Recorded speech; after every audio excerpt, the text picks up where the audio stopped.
This screencast will be covering section 17.2, and our concept is transcription is the DNA-directed synthesis of RNA. This first slide we're going to be looking at questions 31 and 32. Question 31 is asking for an enzyme that uses the DNA template to transcribe new mRNA, and 32 is asking for which enzyme, DNA pol-3 or RNA polymerase, does not require a primer to begin synthesis. So be looking for the answers to those two questions as we go through this. RNA polymerases, what do? They transcribe mRNA from DNA. So mRNA becomes DNA. What does that? RNA polymerases. That's actually the answer to number 31. Some things you should be aware of, some similarities between RNA polymerases and DNA polymerases, is that they both add nucleotides to the template strand. Keep in mind, template strand is what we're using kind of as a guideline as to what our newly synthesized strand will be, regardless if we're making more DNA, replication, or making mRNA, transcription.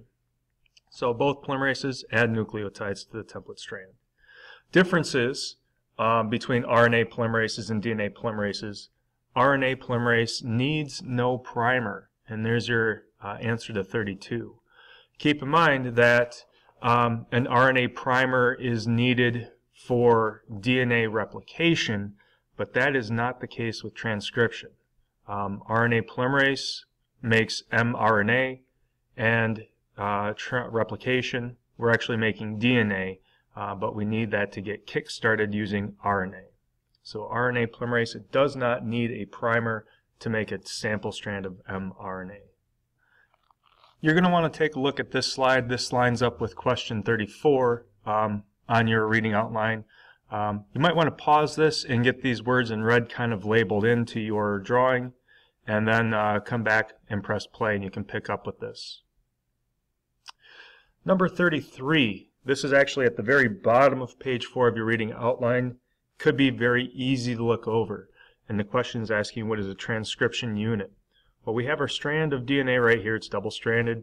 A transcription unit we see right here. It's this region of dark blue down to the promoter region of the DNA. The transcription unit is simply, what are we transcribing? What strand of DNA are we going to make into RNA? That's what a transcription unit is.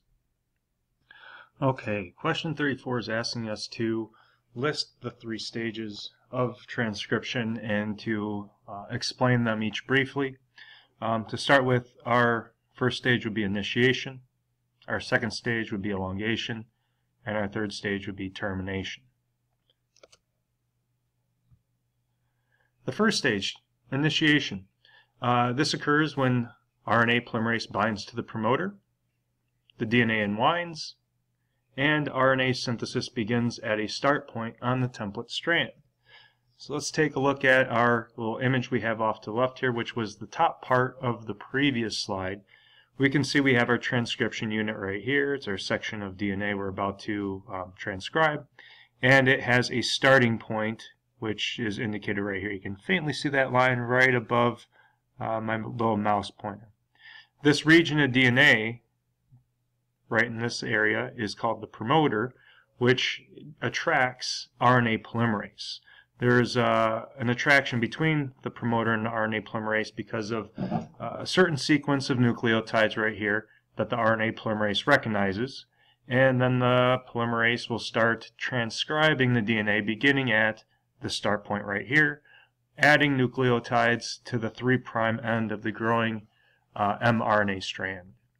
So initiation is right there, and we can see that right here we begin the process of elongation, which continues right here. So now we're going into step 2, which is elongation.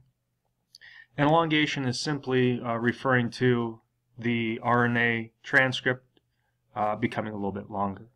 How does this happen? RNA polymerase moves downstream. Downstream means it moves down the line, I suppose. Conversely to downstream would be upstream, which would be the exact opposite direction that the RNA polymerase is moving. It unwinds the DNA as it does this, as it moves downstream, and it elongates the RNA transcript, once again, always towards the 3' end. Always, always, always. Notice that behind the RNA polymerase, the DNA closes back up. It closes back up. So it unzips it, and then it gets reformed. So DNA reforms behind the polymerase. And then we get down the transcription unit. We get to the end of the transcription unit. There's nothing left to transcribe, so we have reached a point called termination. Terminate means to end. What happens here? The RNA transcript is released. We can see that down here, 5' to 3', and the RNA polymerase detaches, so it pops back off.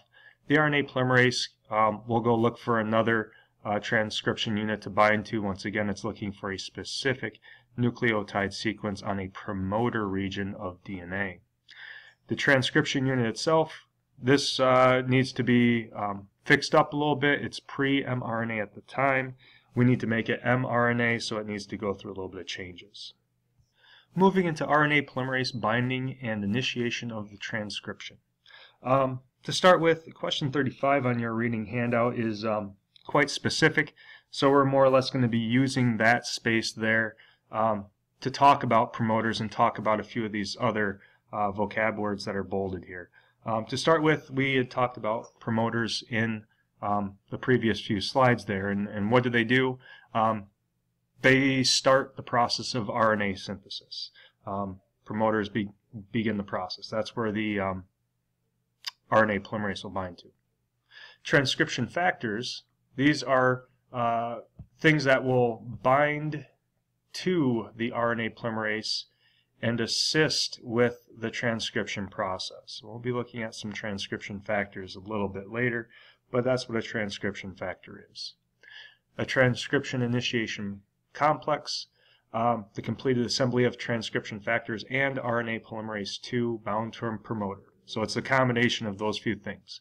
RNA pol2 and a promoter bound together. Transcription initiation complex. In the TATA box, this is definitely one that you're going to be seeing a lot of, definitely one that's quite testable from what I've seen. TATA boxes are before a promoter region, and they always have the sequence of nucleotides TATA, hence TATA. This is usually where RNA polymerase will be looking for the TATA box on the promoter region to bind to start the transcription process. On the next slide, you'll see a TATA box and what I'm specifically talking about. So here's that TATA box I was just talking about, TATA. Notice that's included in the promoter region of this area of DNA with the starting point for transcription as well.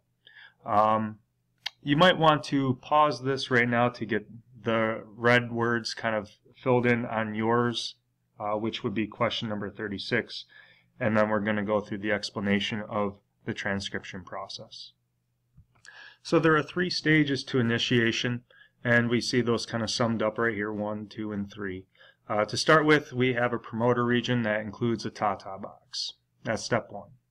Step 2, we have transcription factors, which are proteins right here, that bind to the DNA, and that allows RNA pol2 to bind to it as well. And once these transcription factors are in place, notice that we're starting at the TATA box right there.